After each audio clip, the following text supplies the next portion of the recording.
A amante do meu marido sentou na minha mesa de Natal, no lugar de honra, sorrindo para mim como se fosse uma velha amiga da família. Ela usava um vestido vermelho, um perfume caro e uma pulseira de ouro no pulso direito. Foi a pulseira que me chamou a atenção. Porque eu já tinha visto aquela pulseira antes, meses antes, caída no chão do carro do meu marido. Ela não sabia que eu sabia. Nenhum dos dois sabia. Eles achavam que estavam fazendo o teatro perfeito na minha frente. Ele me apresentou a Bianca como uma colega nova do trabalho que estava sozinha no Natal, coitada. E eu sorri, apertei a mão dela, disse: "Que bom que você veio, fica à vontade, é a sua casa." E servi a ceia. Servi para todos, inclusive para a mulher que dormia com o meu marido havia mais de um ano. Eu não gritei naquela noite. Não joguei a travessa no chão, não fiz escândalo na frente dos meus filhos e dos meus sogros. Eu fiz algo bem pior para eles dois. Eu esperei. Esperei a hora certa, com a paciência gelada de quem já tinha decidido tudo. Não sai daqui, porque o que eu fiz na hora da sobremesa mudou a vida daquelas duas pessoas para sempre. Meu nome é Denise. Tenho 49 anos. E hoje eu te conto a vez em que a traição sentou na minha mesa, comeu a minha comida e descobriu tarde demais que a esposa que eles julgavam boba sabia de cada detalhe. Deixa eu te levar para alguns meses antes daquele Natal, para você entender como eu cheguei àquela mesa com tanta calma. Eu casei com o Nelson aos 25 anos, 24 anos de casamento. A gente construiu uma vida que, de fora, era o retrato da estabilidade. 2 filhos criados, o Léo e a Camila, já grandes, a casa própria, os amigos, os almoços de domingo. O Nelson era um marido que ninguém apontava defeito. Trabalhador, provedor, presente nas fotos. E eu era a esposa dedicada, aquela que segurava a casa, que cuidava de tudo, que era o alicerce silencioso de toda aquela aparência de família perfeita. E foi justamente essa aparência que me cegou por tanto tempo. Quando todo mundo em volta te diz: "Nossa, que casal lindo! Vocês são um exemplo. O Nelson é um marido de ouro." Você começa a acreditar que a sua vida é aquilo que os outros veem, e não o que você sente. E fazia tempo que, por dentro, eu sentia uma distância, uma frieza, uma solidão que eu não sabia nomear. Mas eu calava, porque como reclamar de um casamento que todo mundo achava perfeito? Eu me convenci de que o problema era eu, que eu estava exigente demais, carente demais. Essa é a armadilha da mulher que sustenta a fachada. Ela sofre em silêncio para não estragar a foto bonita que os outros admiram. Eu tinha abrido mão de muita coisa por aquele casamento. De uma carreira que eu poderia ter tido, porque priorizei acompanhar o Nelson e criar os filhos. De amizades que eu fui deixando de lado. De sonhos meus, que foram ficando para depois, um depois que nunca chegava. Eu investi 24 anos construindo a vida daquele homem e da nossa família. E recebi como pagamento uma amante sentada na minha mesa de Natal. Mas eu ainda não sabia disso. Naquela época, eu ainda achava que tinha o casamento perfeito que todo mundo dizia que eu tinha. Eu confiava no Nelson de olhos fechados. E é justamente quem confia de olhos fechados que leva a facada mais funda, porque nunca vê a mão vindo.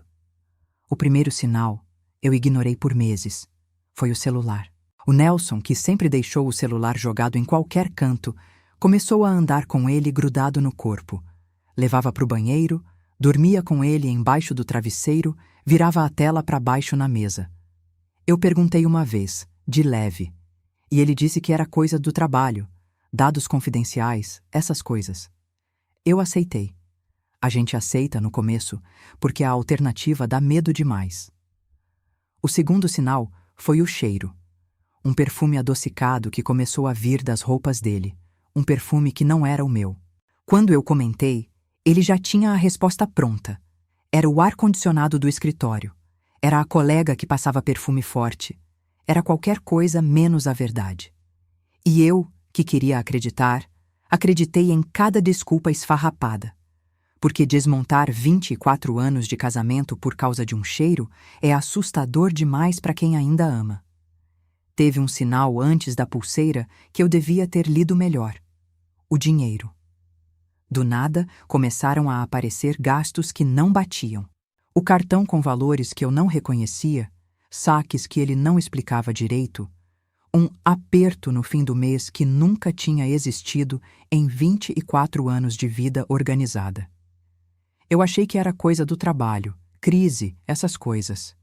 Não passou pela minha cabeça que o meu dinheiro, o dinheiro da nossa casa, estava bancando jantar, presente e motel para outra mulher.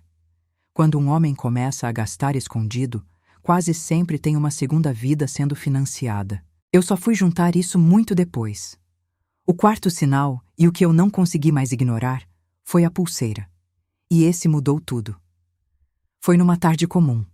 Eu peguei o carro do Nelson para levar a Camila no médico, porque o meu estava na revisão. E quando eu me abaixei para pegar a bolsa que tinha escorregado para o chão do banco do passageiro, a minha mão encontrou, embaixo do banco, uma pulseira de ouro. Fina, feminina, cara. Não era minha. Eu nunca tinha visto aquela pulseira na vida. Eu fiquei com aquela pulseira na mão, sentada no carro do meu marido. E o mundo ficou muito quieto de repente. Eu sabia. No fundo, naquele instante, eu soube de tudo. Uma pulseira de mulher, escondida embaixo do banco do carro do meu marido, não tem explicação inocente. Mas em vez de chorar, em vez de ligar para ele gritando, aconteceu uma coisa estranha comigo. Eu fiquei fria, calma, lúcida como poucas vezes na vida. Eu não confrontei o Nelson naquele dia. Eu guardei a pulseira, coloquei numa caixinha, escondida num lugar que só eu sabia e comecei a prestar atenção. De verdade. Pela primeira vez em anos, eu abri os olhos.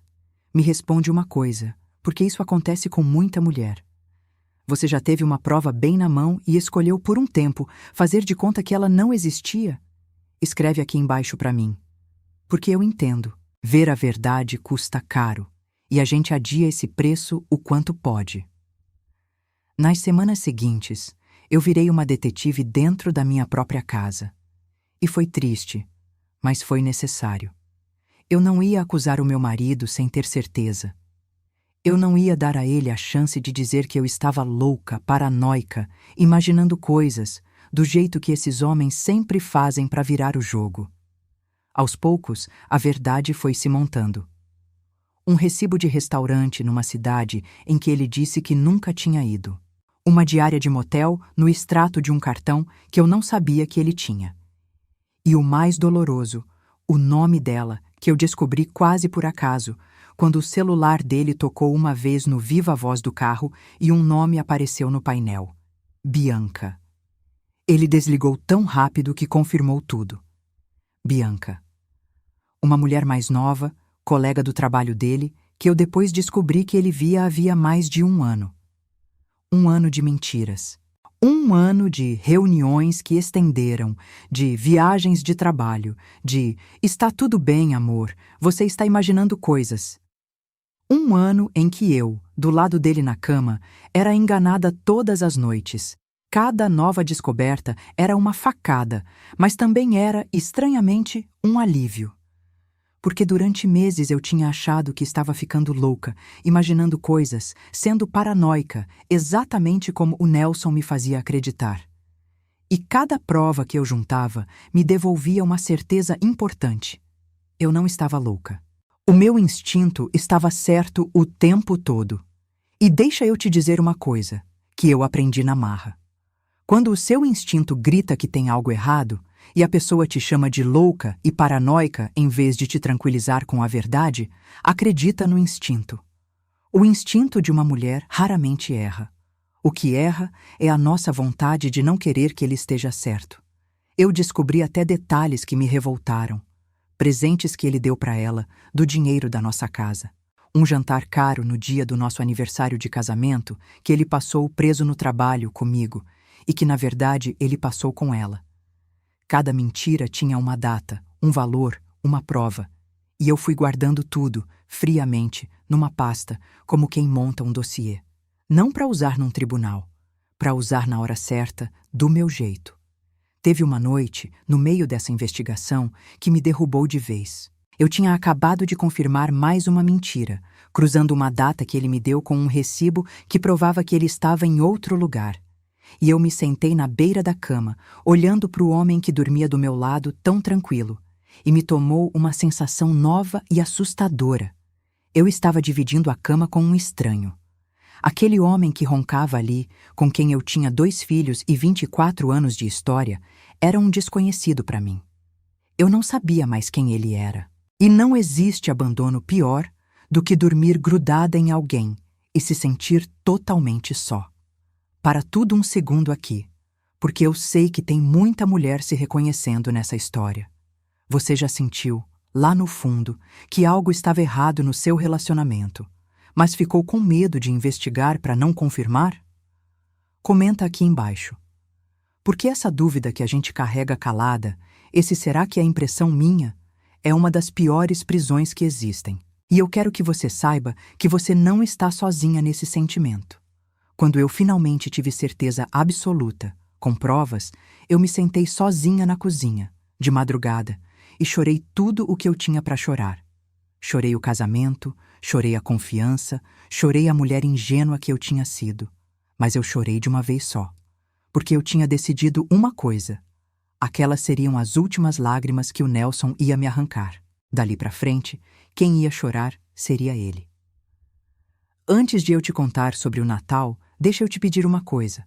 Se essa história está mexendo com você, aperta o botão de inscrever aqui no canal e ativa o sininho, porque toda semana eu trago uma história de mulher que foi enganada e virou o jogo com dignidade, e eu não quero que você perca nenhuma. E se você conhece uma mulher que está sendo feita de boba dentro do próprio casamento, compartilha esse vídeo com ela. E o e-book, para mulheres que cansaram de ser fortes, está no primeiro comentário fixado, de presente, escrito para quem precisou encontrar força justamente quando o chão sumiu. Eu poderia ter confrontado o Nelson assim que tive certeza. Poderia ter feito as malas dele, jogado tudo na rua, feito o escândalo que ele merecia. Mas eu não quis. E aqui eu preciso te explicar por quê. Porque não foi fraqueza. Foi estratégia. Eu sabia que se eu confrontasse o Nelson sozinha, em casa, ele ia negar, ia me manipular, ia inventar que era um caso passageiro, que já tinha acabado, que ele me amava. Ele ia usar 24 anos de casamento e os nossos filhos para me convencer a perdoar, a fingir que nada aconteceu. Eu conhecia o poder de manipulação daquele homem. Sozinha, atrás de portas fechadas, eu poderia fraquejar. Então eu decidi que a verdade ia vir à tona num lugar onde ele não teria como negar, manipular ou fugir. Na frente de todos, com dignidade, sem baixaria, mas de um jeito que ele nunca fosse conseguir apagar. E foi aí que o próprio Nelson me deu o palco perfeito. Uns dias antes do Natal, ele chegou em casa e disse com a maior cara de pau: "Amor, tem uma colega nova lá no trabalho, a Bianca, que vai passar o Natal sozinha, longe da família. Você se importa se eu chamar ela para ceia? Você é tão acolhedora, ia ser um gesto bonito." A audácia daquele homem. Ele queria trazer a amante para dentro da minha casa, para sentar na minha mesa de Natal e ainda usava a minha bondade como desculpa. Sabe o que eu respondi? Eu sorri e disse: "Claro, amor. Que ideia linda. Traz a Bianca. Vai ser um Natal inesquecível." E era verdade. Ia ser inesquecível. Só que não do jeito que eles imaginavam. Os dias antes do Natal foram os mais estranhos da minha vida. Eu planejei aquela ceia como quem planeja uma operação. Cozinhei os pratos preferidos da família com um capricho que eu não tinha havia anos. Arrumei a mesa com a toalha boa, a louça de festa, as taças de cristal que eram da minha avó. Comprei um vestido novo para mim. E preparei, em silêncio, a única coisa que faltava: a hora certa e a pulseira. Tem uma coisa que eu preciso confessar sobre esses dias, porque foi o trecho mais duro dessa história toda. Eu tinha que conviver com o Nelson normalmente.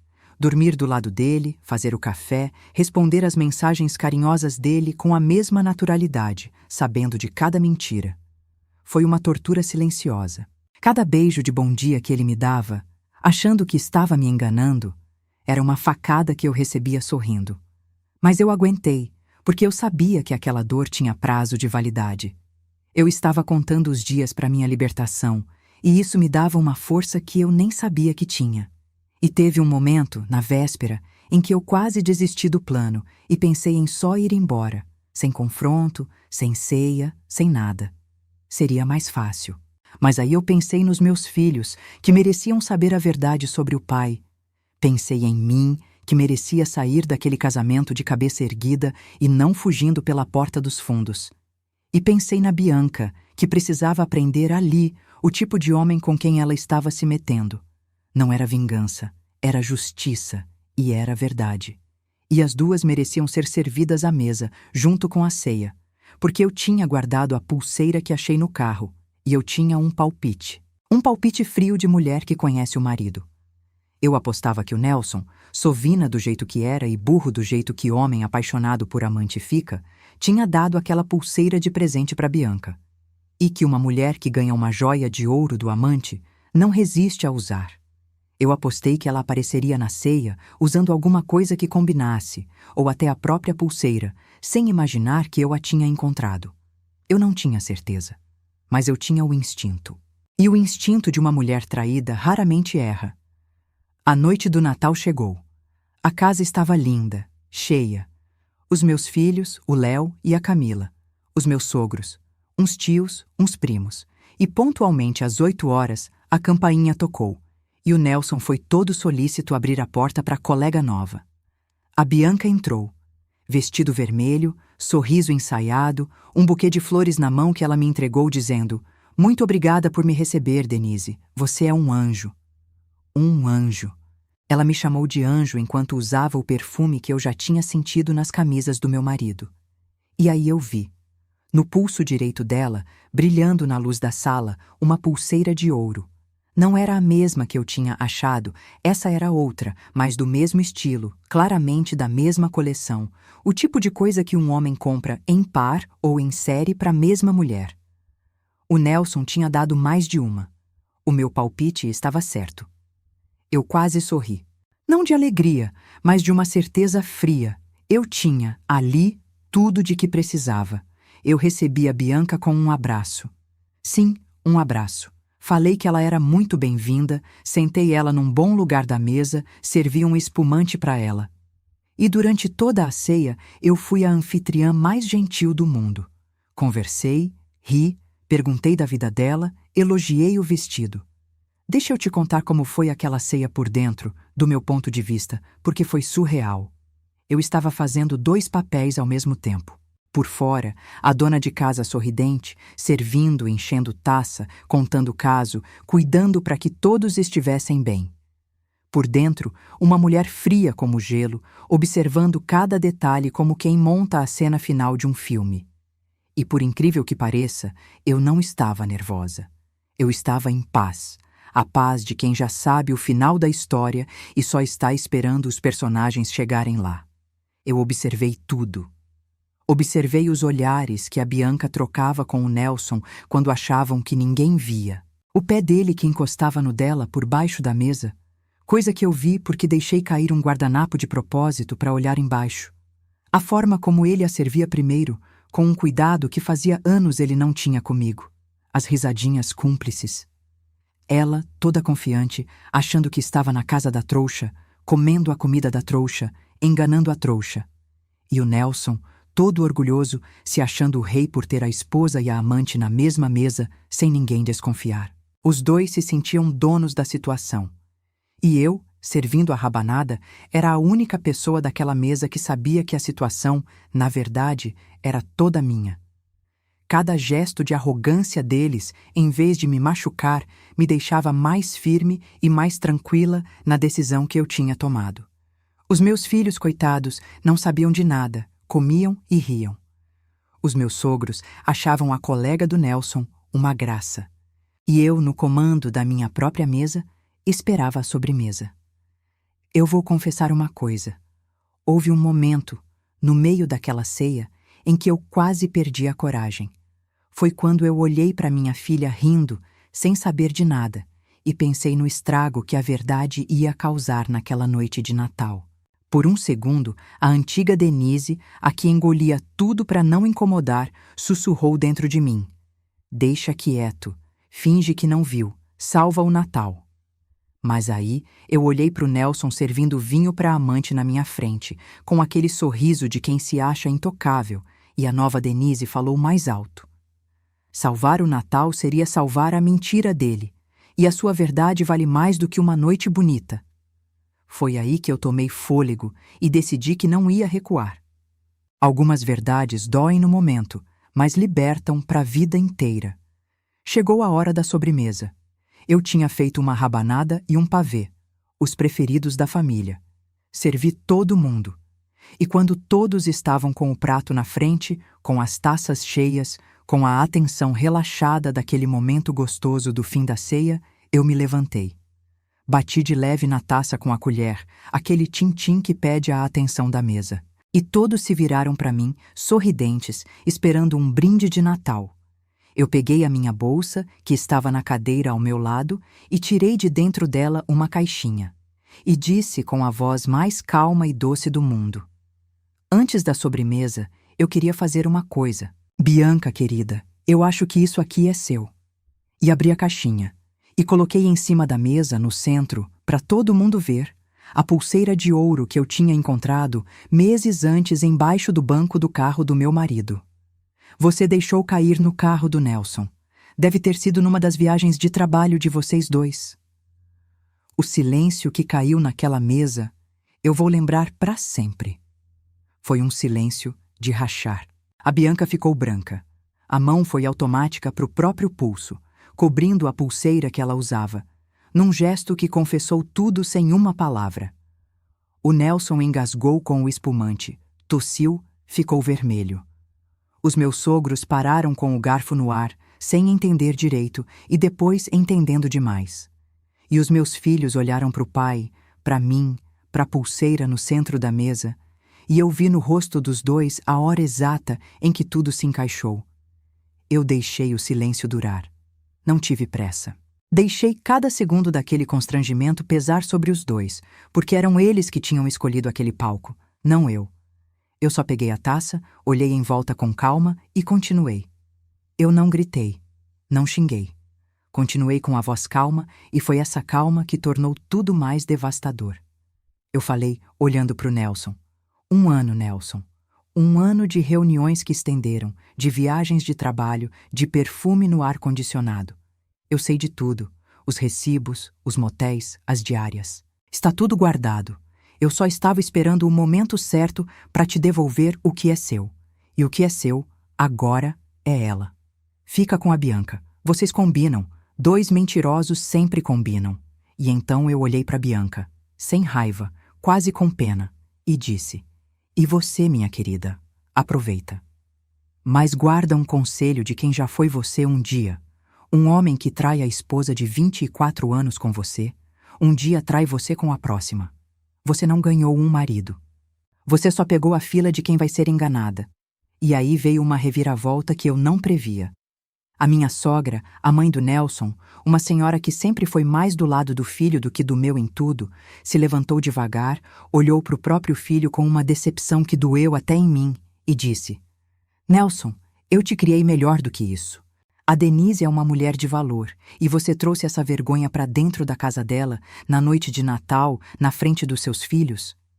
E depois se virou para mim e falou na frente de todos: me perdoa, minha filha, você não merecia isso.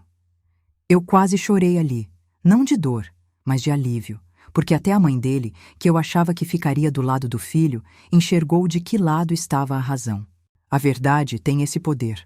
Quando ela vem à tona com dignidade, ela arruma sozinha o lado certo e o lado errado, e cada um se coloca no seu. A Bianca se levantou, pegou a bolsa e saiu correndo, sem nem pegar a pulseira. O Nelson foi atrás de mim, gaguejando, tentando explicar, tentando dizer que eu não entendia, que era complicado. E eu só disse: não é complicado, Nelson. É muito simples. Acabou. E você fez questão de que acabasse na frente de todo mundo que a gente ama. Foi a sua última decisão nessa casa. Depois que os dois saíram, e depois que os meus sogros, chocados e sem graça, foram embora balbuciando desculpas pelo filho, a casa ficou em silêncio. Sobrou eu e os meus 2 filhos, no meio da mesa de Natal ainda posta, com a sobremesa intacta. E aí, finalmente, eu deixei a máscara cair. Não chorei de tristeza. Chorei de alívio, aquele choro que vem quando a gente, enfim, solta um peso que carregou por meses. A Camila veio, tirou os pratos e o Léo me abraçou. E ali, os três, a gente até riu. Um riso nervoso, meio incrédulo com o tamanho do que tinha acabado de acontecer. Foi o Natal mais estranho e, de um jeito torto, mais verdadeiro da minha vida.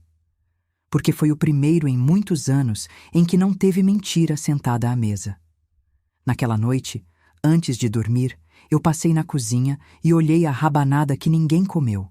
E sabe, eu peguei um pedaço e comi, sozinha, em pé, olhando pela janela. Estava deliciosa. E eu pensei, acabou. E eu estou de pé, e amanhã começa a minha vida de novo.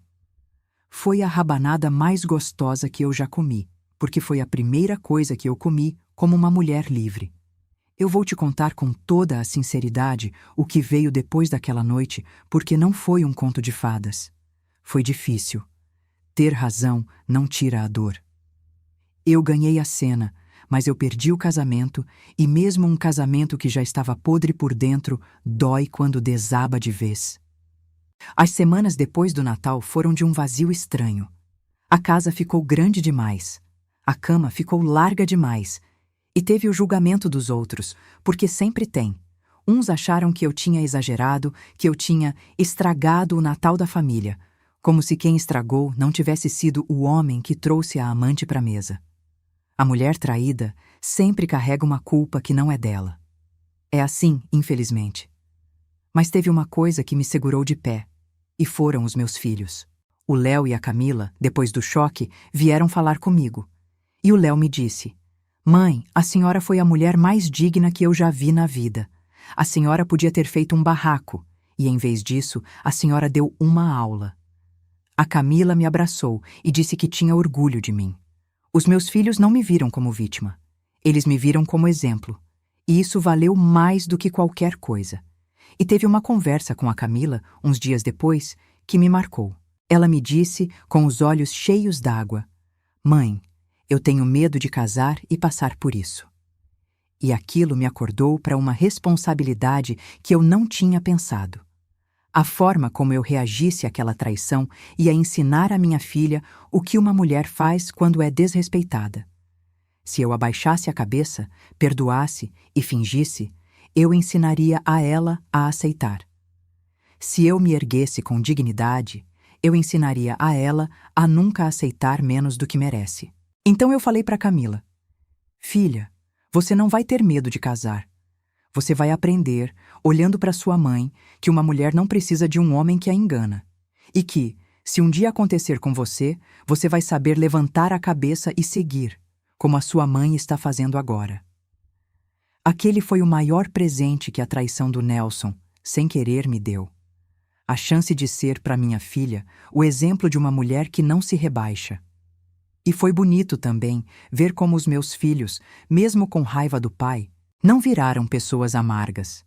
Eles aprenderam sobre caráter, sobre lealdade, sobre respeito, vendo a mãe atravessar aquilo de cabeça erguida. Eu sempre achei que blindar os meus filhos era esconder deles o meu sofrimento. Aprendi ali que às vezes o maior ensinamento que a gente deixa é permitir que eles vejam a mãe tropeçar e se levantar inteira, de cabeça erguida. E teve uma madrugada em que eu quase liguei pro Nelson. Quase. A solidão dos primeiros meses é traiçoeira. Ela faz a gente esquecer o motivo e lembrar só da companhia. Mas eu peguei aquela pulseira que eu tinha guardado, olhei para ela e lembrei de tudo. E não liguei. A pulseira, que era o símbolo da traição, virou o meu amuleto contra a fraqueza. Toda vez que eu pensava em recuar, eu olhava para ela. Deixa eu te contar como eu me reergui, porque foi aos poucos, do meu jeito. O Nelson ainda tentou voltar, claro. Homem desse tipo sempre tenta, não por amor, mas porque perder faz mal ao ego dele.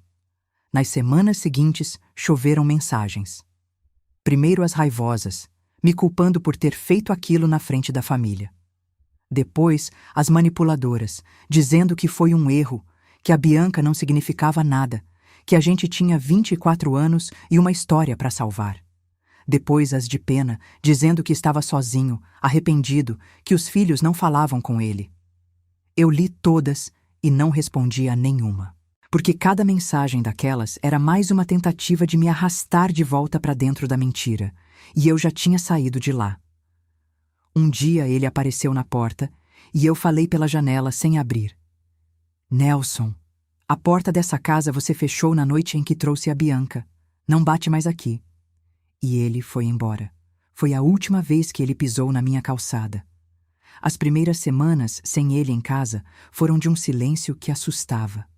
A casa, que sempre foi cheia, ficou enorme e vazia. De madrugada, meio dormindo, eu ainda procurava o corpo dele do outro lado da cama por puro costume de 24 anos e encontrava só o lençol frio.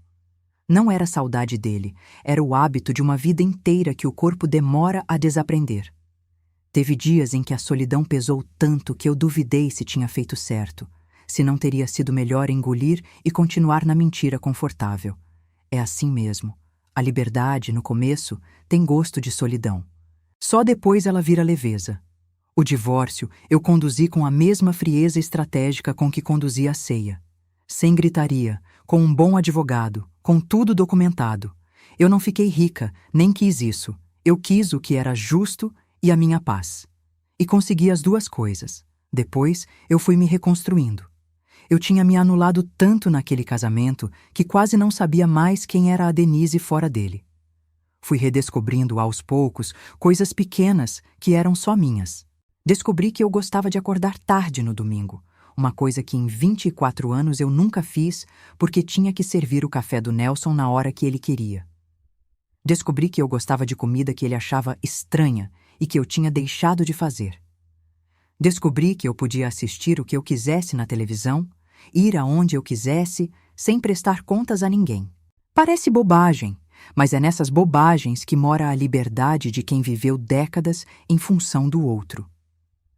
Voltei a sair com as minhas amigas, aquelas que eu tinha deixado de lado por causa dos compromissos de esposa do Nelson. Voltei a cuidar de mim, a me arrumar por mim, não por ele. No trabalho novo, aconteceu uma coisa que me devolveu a autoestima que eu nem lembrava que tinha. Eu comecei ajudando no atendimento de uma empresa pequena, e em poucos meses eu já estava organizando processos, resolvendo problemas, sendo elogiada pela chefia. Um dia, a minha supervisora me disse: Denise, como é que uma mulher tão capaz ficou tantos anos só em casa? E eu quase chorei. Porque a verdade é que eu tinha me convencido durante o casamento de que eu não servia para mais nada além de cuidar da casa do Nelson. Descobrir, aos 49 anos, que eu era competente, que eu tinha valor no mundo além de ser esposa de alguém, foi um dos maiores presentes de toda essa história.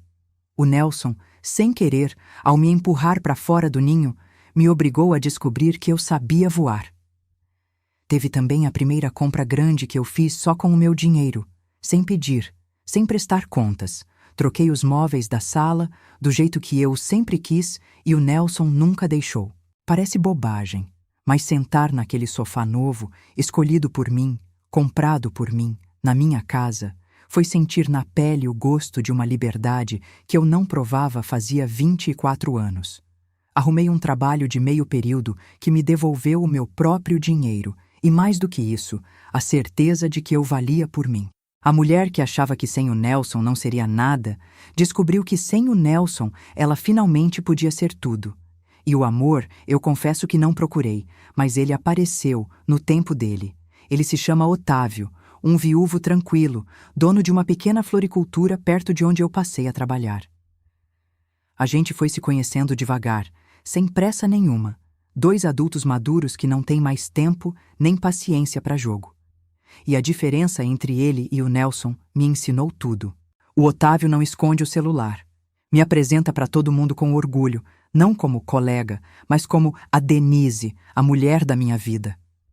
Ele não me faz sentir insegura nem por um segundo.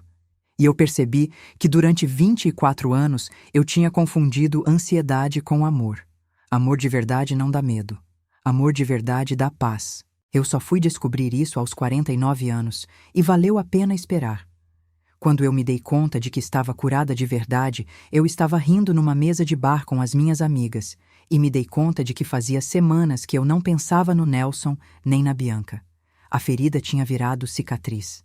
E cicatriz não dói, só conta a história. Você deve estar curiosa para saber o que aconteceu com o Nelson e a Bianca. E a vida, como sempre, foi a melhor roteirista.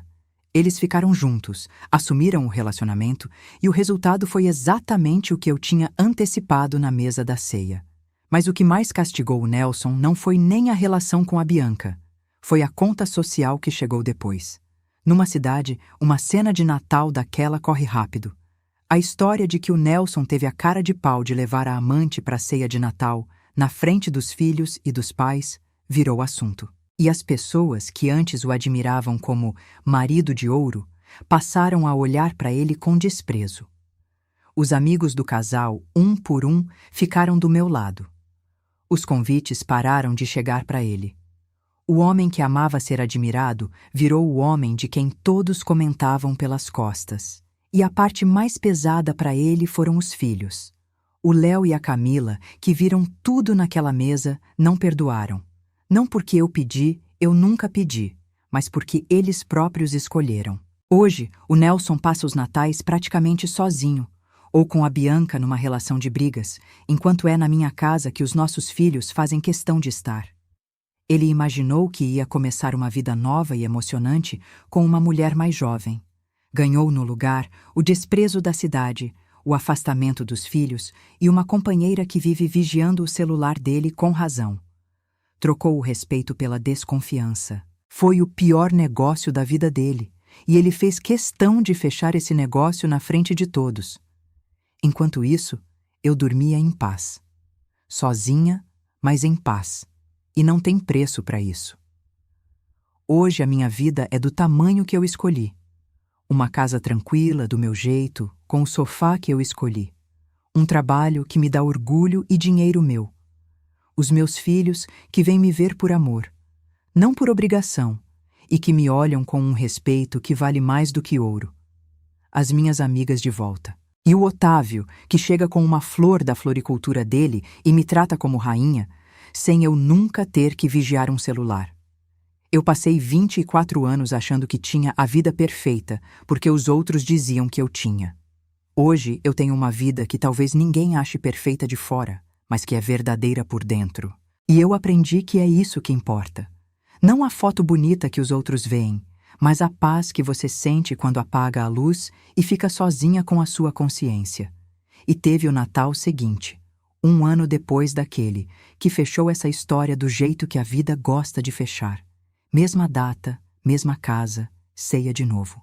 Só que dessa vez, a mesa estava cheia de gente de verdade. Os meus filhos, as minhas amigas, o Otávio com aquele jeito calmo dele, uns parentes queridos. Nenhuma mentira sentada em canto nenhum. Teve risada de verdade, abraço de verdade. E lá pelas tantas, servindo a rabanada outra vez, eu parei e lembrei do Natal anterior, da amante de vestido vermelho, do teatro, da pulseira no centro da mesa. E sorri sozinha, porque 1 ano só tinha bastado para transformar a pior ceia da minha vida na primeira ceia verdadeiramente feliz em muitos e muitos anos. O Nelson, me contaram, passou aquele Natal brigando com a Bianca. Cada um, no fim, senta na mesa que plantou. Tem um objeto que eu guardo até hoje com um carinho estranho. A pulseira. Aquela que a Bianca deixou cair no carro e que eu usei para desmascarar os dois. Eu não a joguei fora, não a vendi.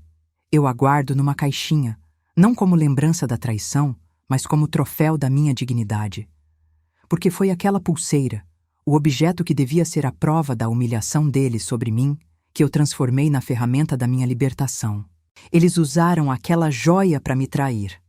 Eu usei a mesma joia para virar o jogo. E o recado que eu faço questão de te deixar é este. Quando você descobrir uma traição, não corra para o escândalo imediato, no calor da emoção, do jeito que eles esperam. O escândalo dá a eles a chance de te chamar de louca e de virar o jogo. A dignidade, a calma, a verdade apresentada na hora certa, isso sim é imbatível. A mulher que grita é chamada de descontrolada. A mulher que expõe a verdade com serenidade é impossível de contestar. Não deixe a raiva te tirar a razão, e não deixe o medo da solidão te prender à mentira. Eu tive esse medo, tive pavor de ficar sozinha aos 49, de recomeçar do zero. Mas eu te garanto, de quem viveu, é infinitamente melhor a paz de uma casa sozinha do que o barulho de uma casa cheia de traição. Sozinha, eu durmo tranquila. Naquele casamento, eu dormia ao lado de um homem e me sentia mais só do que agora, que moro só de verdade. Solidão não é morar sem ninguém. Solidão é dividir a cama com quem já te traiu e sorrir na sua cara. A amante do meu marido sentou na minha mesa de Natal, comeu a minha comida e me chamou de anjo. O que ela não sabia é que eu já sabia de tudo e que aquela ceia não era o começo da vitória dela. Era o fim do casamento dele, servido de sobremesa, no lugar e na hora que eu escolhi. Eles acharam que estavam me fazendo de boba na minha própria mesa.